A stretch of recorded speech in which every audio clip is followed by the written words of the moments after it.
പ്രകാശമാണ് ഭാരതം, വിശ്വദീപമാണ് ഭാരതം, വിസ്മയമാണതിൻ ചരിതം, സനാതനമാണതിൻ്റെ സംസ്കൃതി, വൈദികവും ക്ഷാത്രവീര്യവും ഒരുപോലെ ഉൾക്കരുത്തേകിയ നാട്. ഈ മണ്ണിൻ്റെ പ്രഗതിക്കായി പ്രാണനാഹുതിയേകുവാൻ മാത്സര്യം കാട്ടിയ മഹിത ജീവിതങ്ങൾ. ഏതേതു സമർപ്പണത്തിനും ഒന്നു മാത്രമാണിവിടെ ആധാരം: ഭാരതം മാതാവാണ്.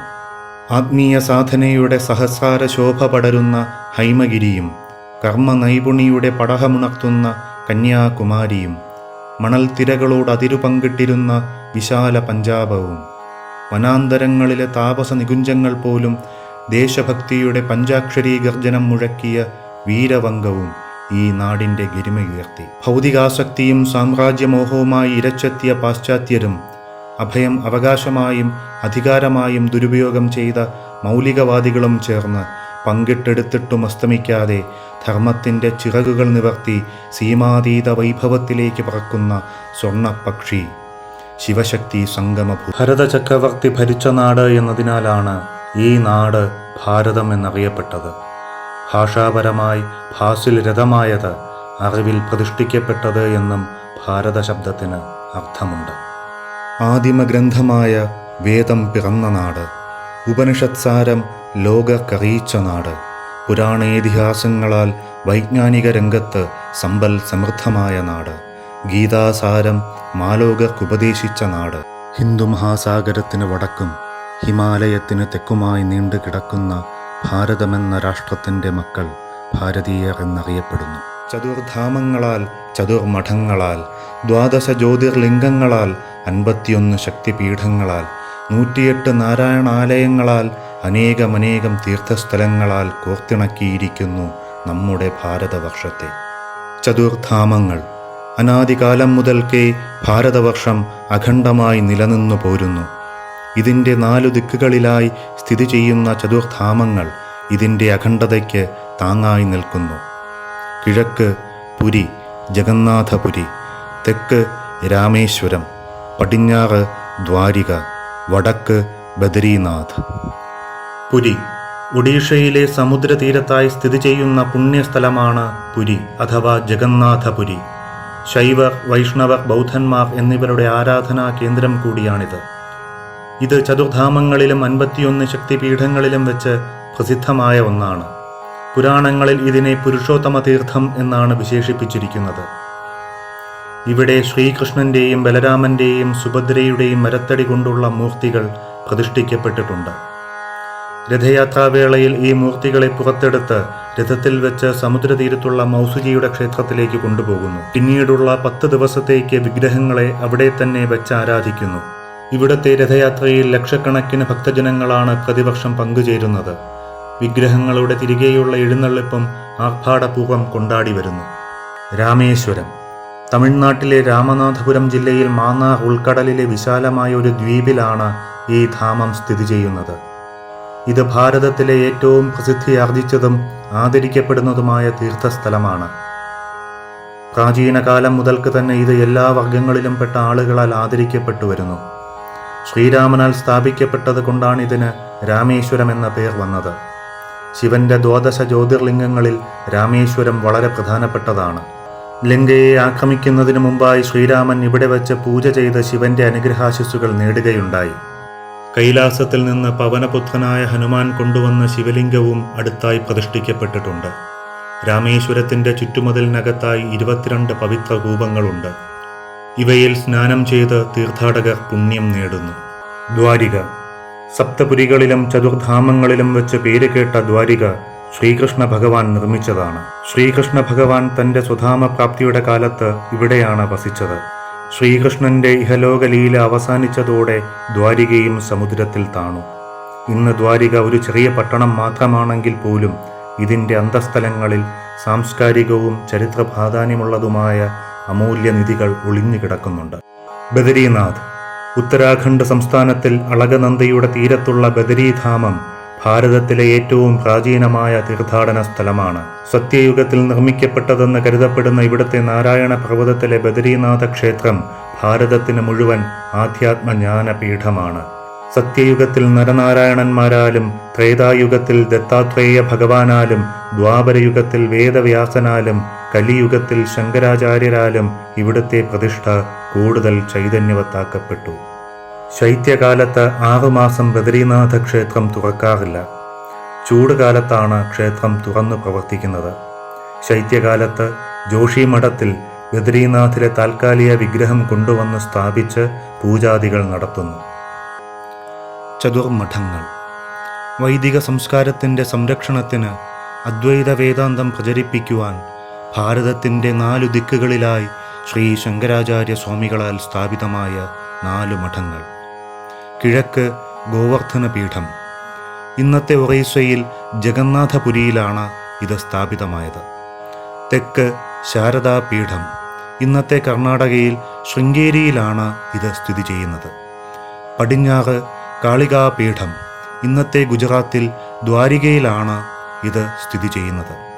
വടക്ക് ജ്യോതിർമഠപീഠം. ഇന്നത്തെ ഉത്തരാഖണ്ഡിൽ ബദരീനാഥിലാണ് ഇത് സ്ഥാപിതമായത്. ഈ 4 മഠങ്ങളിൽ അദ്ദേഹം തൻ്റെ ശിഷ്യരെ പീഠാധിപതികളായി അവരോധിക്കുകയും ചെയ്തു. പർവ്വതനിരകൾ ഭാരതീയ സംസ്കാരവും ചരിത്രവുമായി അഭിന്നങ്ങളാണ്. അഖണ്ഡ ഭാരതമെന്ന രാഷ്ട്രസങ്കല്പം 1000 ആണ്ടുകൾ നിലനിർത്തിയത് തന്നെ പർവ്വതങ്ങളും അവയിൽ നിന്നുത്ഭവിക്കുന്ന നദികളുടെ കരയിലുള്ള തീർത്ഥങ്ങളുമാണ്. കാലവർഷം മുതലായവ നിയന്ത്രിക്കുന്നതും പർവ്വതനിരകളാണ്. ഹിമാലയം. ദേവഭൂമിയും തപോഭൂമിയുമായ ഹിമാലയം ലോകത്തിലെ ഏറ്റവും വലിയ പർവ്വതമാണ്. ഭാരതത്തിൻ്റെ വടക്കുഭാഗത്ത് 2400 കിലോമീറ്റർ ദൈർഘ്യത്തിലും 160 കിലോമീറ്റർ മുതൽ 400 കിലോമീറ്റർ വരെ വീതിയിലും വ്യാപിച്ചു കിടക്കുന്നു. ഭാരതത്തിലെ പുരാണങ്ങളിലെയും ചരിത്രത്തിലെയും ഉജ്ജ്വലങ്ങളായ നിരവധി സംഭവങ്ങളുടെ രംഗഭൂമി ഹിമാലയ പർവ്വതമായിരുന്നു. ശിവപത്നിയായ പാർവതിയുടെ പിതാവായി ഈ ഗിരിരാജൻ കരുതപ്പെടുന്നു. വിന്ധ്യപർവ്വതം. വിന്ധ്യപർവ്വതം ഭാരതത്തിൻ്റെ അരക്കെട്ടിലെ ആഭരണം പോലെ ഗുജറാത്ത് മുതൽ ഒഡീഷ വരെ നീണ്ടുകിടക്കുന്നു. നർമ്മദ, താപ്തി നദികൾ ഇവിടെ നിന്ന് ഉത്ഭവിക്കുന്നു. സഹ്യാദ്രി. ഭാരതത്തിൻ്റെ പടിഞ്ഞാറേ തീരത്ത് ഗുജറാത്ത്, മഹാരാഷ്ട്ര, കർണാടകം, കേരളം എന്നിവിടങ്ങളിലായി സഹ്യപർവ്വതം വ്യാപിച്ചു കിടക്കുന്നു. ഛത്രപതി ശിവാജിയുമായി ബന്ധപ്പെട്ട അനേകം കോട്ടകളും ശിവാജിയുടെ സമാധിയും ഇവിടുത്തെ ഐതിഹാസിക സ്ഥലങ്ങളാണ്. തെക്കുവടക്കായി ഒരു ചുമരിനെ പോലെയാണ് സഹ്യാദ്രി വർത്തിക്കുന്നത്. അരാവലി. ഈ പർവ്വതമാല ഡൽഹിയുടെ തെക്കേ അറ്റം മുതൽ ഹരിയാന, രാജസ്ഥാൻ, ഗുജറാത്ത് വരെ തെക്ക് പടിഞ്ഞാറ് ദിശയിൽ വ്യാപിച്ചു കിടക്കുന്നു. ലോകത്തെ പുരാതന പർവ്വതങ്ങളിൽ ഒന്നാണിത്. സ്കന്ദപുരാണത്തിലും മഹാഭാരതത്തിലും ഇതിനെപ്പറ്റി വർണ്ണിച്ചിട്ടുണ്ട്. ഈ പർവ്വതം മഹാറാണ പ്രതാപിൻ്റെ കർമ്മശേഷിക്കും ശൗര്യത്തിനും സാക്ഷ്യം വഹിച്ചിട്ടുണ്ട്. വിദേശ ആക്രമണകാരികളിൽ നിന്നും മേവാറിനെ മോചിപ്പിക്കുന്നതിലും ഇതിൻ്റെ താഴ്വരകൾക്ക് സാരമായ പങ്കുണ്ട്. എത്ര പവിത്ര നദികളാണ് ഭാരതമാതാവിനെ അഭിഷേകം ചെയ്തുകൊണ്ട് പ്രവഹിക്കുന്നത്. നദികൾ ഭാരതത്തിൻ്റെ ജീവനാഡികൾ മാത്രമല്ല, ജനനിയെപ്പോലെ ഇതിൻ്റെ സംസ്കാരത്തെ പോഷിപ്പിക്കുകയും ചെയ്യുന്നു. ഇവയുടെ തീരങ്ങൾ സമ്പൽ സമൃദ്ധി നൽകുമ്പോൾ തീർത്ഥങ്ങൾ ആധ്യാത്മികത പകരുന്നു. ഈ പുണ്യനദികളിൽ ഒന്ന് മുങ്ങി നിവർന്ന് പുണ്യം നേടാൻ ഓരോ ഹിന്ദുവും ആഗ്രഹിക്കുന്നു. ഗംഗാനദി. ഉത്തരാഖണ്ഡിലെ ഉത്തരകാശി ജില്ലയിലെ ഗംഗോത്രി ശിഖരത്തിലുള്ള ഗോമുഖിൽ നിന്നാരംഭിക്കുന്നു ദേവനദിയായ ഗംഗ. ഭാഗീരഥിയായി, ജാഹ്നവിയായി, പത്മയായി, ദേവനദിയായി അനേകം ജീവജാലങ്ങൾക്ക് സേചനമേകി കടന്നുപോകുന്ന ഗംഗ ഗംഗോത്രി, ഉത്തരകാശി, ഋഷികേശ്, ഹരിദ്വാർ, കാശി, പ്രയാഗ്, ഗംഗാസാഗർ തുടങ്ങിയ തീർത്ഥസ്ഥലികളെയും പവിത്രമാക്കുന്നു. ഭഗീരഥൻ്റെ കഠിന തപസ്സാലാണ് ദേവനദിയായ ഗംഗ ഭൂമിയിലേക്ക് എത്തിയത് എന്നത് ഐതിഹ്യം. ഏതാണ്ട് 1480 കിലോമീറ്റർ സഞ്ചരിച്ച് ഈ പുണ്യനദി ഗംഗാസാഗരത്തിൽ ചേരുന്നു. സരസ്വതി നദി. വേദങ്ങളിൽ പരാമർശിക്കപ്പെട്ടിട്ടുള്ള ഈ പുണ്യനദിയുടെ ഉത്ഭവം ഹിമാലയത്തിൽ നിന്നാണ്. ഹിമാലയത്തിൽ നിന്നുത്ഭവിച്ച് ഇന്നത്തെ ഹരിയാന, രാജസ്ഥാൻ, ഗുജറാത്ത് എന്നീ പ്രദേശങ്ങളെ സേചനം ചെയ്ത് സരസ്വതി സിന്ധുസാഗരത്തിൽ ചെന്ന് പതിച്ചിരുന്നു. കാലം മാറിയതോടെ ഭൂഗർഭത്തിലുണ്ടായ വ്യതിയാനങ്ങൾ മൂലം അംബാലയ്ക്കടുത്തുള്ള പ്രദേശങ്ങൾ ഉയർന്നു. അങ്ങനെ സരസ്വതി നദി നാമാവശേഷമായി. ചില ഗവേഷണങ്ങൾ തെളിയിക്കുന്നത് സരസ്വതി നദിയിലെ ജലം ഭൂമിയുടെ അന്തർഭാഗങ്ങളിലേക്ക് അരിച്ചിറങ്ങിയെന്നാണ്. ഇന്നും ഹരിയാനയിലും രാജസ്ഥാനിലും ഇത് ഭൂമിക്കടിയിലൂടെ പ്രവഹിക്കുന്നുണ്ട്. ഗുജറാത്തിലെ കച്ചിൽ ഈ നദിയുടെ സമീപ പ്രദേശത്ത് സാരസ്വതത്തിൽ വെച്ചാണ് വേദങ്ങൾ ഉണ്ടായതത്രേ.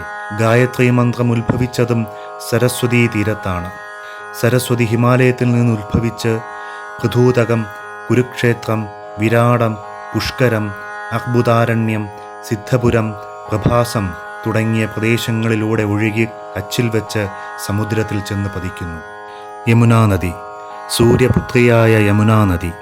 ഉത്തരാഖണ്ഡിലെ യമുനോത്രി ശിഖരത്തിൽ നിന്ന് ഉത്ഭവിക്കുന്ന യമുന ഹിമാലയത്തിലെ പർവ്വതീയ ഭാഗങ്ങളിലൂടെ 150 കിലോമീറ്റർ സഞ്ചരിച്ച് ചെറുതും വലുതുമായ അനേകം ജലസ്രോതസ്സുകളാൽ പുഷ്ടമാക്കപ്പെട്ട് വലിയ നദിയായി സമതല പ്രദേശത്തിൽ എത്തിച്ചേരുന്നു. പ്രയാഗയിൽ വച്ചു ഗംഗയുമായും അദൃശ്യമായി എത്തുന്ന സരസ്വതി നദിയുമായി ചേർന്ന് ത്രിവേണി സംഗമം നടത്തുന്നു. വൃന്ദാവനം, ആഗ്ര, ഇന്ദ്രപ്രസ്ഥം, ഇന്നത്തെ ദില്ലി തുടങ്ങിയ നഗരങ്ങളും യമുനയുടെ തീരത്താണ്. ഉണ്ണിക്കണ്ണൻ കാളിയശിരസിൽ നടനമാടിയതും മുഹമ്മദ് ഗസ്നി ഹിന്ദുക്കളെ തന്നിൽ മുക്കിക്കൊന്നതും സിക്കന്ദർ ഷാ യമുനാ സ്നാനം നിരോധിച്ചതുമെല്ലാം ഈ നദിക്ക് പറയാനുള്ള കഥകളാണ്. സിന്ധു നദി, സപ്തസിന്ധു എന്ന വേദത്തിലും ഹപ്തഹിന്ദു എന്ന പാഴ്സി മതഗ്രന്ഥമായ സെന്ത് അവസ്ഥയിലും വിളിക്കപ്പെടുന്ന സിന്ധുവും ഉപനദികളും ഭാരതത്തിലെ ഏറ്റവും ചരിത്ര പ്രാധാന്യമുള്ള നദിയാണ്. ഭാരതത്തിന് ഹിന്ദുസ്ഥാൻ എന്നും ഭാരതീയർക്ക് ഹിന്ദുക്കളെന്നും പേര് കിട്ടാൻ കാരണം സിന്ധു നദിയാണ്. ഹിമാലയത്തിലെ മാനസ സരോവരത്തിൽ നിന്ന് ഉത്ഭവിച്ച് 500 കിലോമീറ്റർ ജമ്മു കാശ്മീരിലൂടെ ഒഴുകി പശ്ചിമ പഞ്ചാബ് സിന്ധ് പ്രദേശത്തിലൂടെ കറാച്ചിയിൽ സിന്ധു സമുദ്രത്തിലെത്തുന്ന സിന്ധു നദിയുടെ നീളം 3180 കിലോമീറ്ററാണ്. ബ്രഹ്മപുത്ര, ബ്രഹ്മാവിന് അമോഘയിൽ പിറന്നതാണ് സപ്തനദികളിൽ പ്രധാനപ്പെട്ട ബ്രഹ്മപുത്ര. മാനസ സരോവരത്തിൽ നിന്ന് ഉത്ഭവിച്ച് ടിബറ്റിൻ്റെ കിഴക്ക് ഭാഗത്തൂടെ 1200 കിലോമീറ്റർ ഒഴുകിയതിനു ശേഷം തെക്ക് പടിഞ്ഞാറ് ദിക്കിലേക്ക് തിരിഞ്ഞ് ഇത് ഭാരതത്തിൽ പ്രവേശിക്കുന്നു. ടിബറ്റിൽ ഇതിനെ സാംബോ എന്നാണ് വിളിക്കുന്നത്. അരുണാചൽ പ്രദേശിലും അസമിലും ഇതിൻ്റെ പേര് ലോഹിത എന്നാണ്. ഇതിൻ്റെ തീരത്താണ് അസമിലെ പ്രസിദ്ധ കാമാഖ്യ ശക്തിപീഠം സ്ഥിതി ചെയ്യുന്നത്. ഗുവാഹട്ടി, തേജ്പൂർ, ശിലാസാഗർ നഗരങ്ങളും സുന്ദർബൻ വനങ്ങളും ബ്രഹ്മപുത്ര തീരത്താണ്. ഗംഗ, ബ്രഹ്മപുത്ര, പത്മ നദികളാൽ രൂപം കൊണ്ട സുന്ദർബൻ ബംഗാൾ കടുവകൾക്ക് പ്രസിദ്ധമാണ്. ബ്രഹ്മപുത്രയ്ക്ക് 2900 കിലോമീറ്റർ നീളമുണ്ട്. വേലിയേറ്റവും വേലിയിറക്കവും ഉണ്ടാവുന്ന അപൂർവം നദികളിലൊന്നാണിത്. നർമ്മദ, പുരൂരവസിൻ്റെ തപസ്സിനാൽ പ്രീതനായി ശിവൻ തൻ്റെ പുത്രിയായ നർമ്മദയെ മേക്കൽ പർവ്വതത്തിൽ നിന്ന് പടിഞ്ഞാറോട്ടൊഴുക്കിയെന്ന ഐതിഹ്യം. രേവാ നദി എന്നും നർമ്മദയ്ക്ക് പേരുണ്ട്. ഈ നദി മധ്യപ്രദേശിൻ്റെ മുഖ്യ ശുദ്ധജല സ്രോതസ്സാണ്. സർദാർ സരോവർ അണക്കെട്ട് ഇതിന്മേൽ പണിതിരിക്കുന്നു. വിന്ധ്യ, സത്പുര എന്നിവയ്ക്ക് നടുവിൽ ഒഴുകുന്നതിനാൽ ഇതിൻ്റെ ഒഴുക്ക് ഏകദേശം നേരെയാണ്. കാവേരി, ഭാരതത്തിലെ പ്രധാന നദികളിൽ ഏറ്റവും തെക്കുഭാഗത്തുള്ള കാവേരി ദക്ഷിണ ഗംഗയെന്നാണ് അറിയപ്പെടുന്നത്. ഇത് കർണാടകത്തിലെ കൂർഗ് ജില്ലയിൽ സഹ്യാദ്രിയുടെ തെക്കേയറ്റത്തുള്ള ബ്രഹ്മഗിരി കുന്നുകളിൽ നിന്ന് ഉത്ഭവിച്ച് തെക്ക് കിഴക്ക് ദിശയിൽ ഒഴുകി കാവേരി പുംപട്ടണത്തിൽ വെച്ച് ഗംഗാസാഗരത്തിൽ പതിക്കുന്നു. തമിഴ്നാട്ടിലെ കൃഷിക്കാധാരമായ ഈ നദിയിലാണ് കബനി, ഭവാനി എന്നീ നദികൾ ചേരുന്നത്. തഞ്ചാവൂർ, ശ്രീരംഗം എന്നീ തീർത്ഥങ്ങളും തിരുച്ചിറപ്പള്ളി പട്ടണവും ഇതിൻ്റെ തീരത്താണ്. ശിവസമുദ്രം വെള്ളച്ചാട്ടവും ഇതിലാണ്. ഇതിന് 800 കിലോമീറ്ററോളം നീളമുണ്ട്.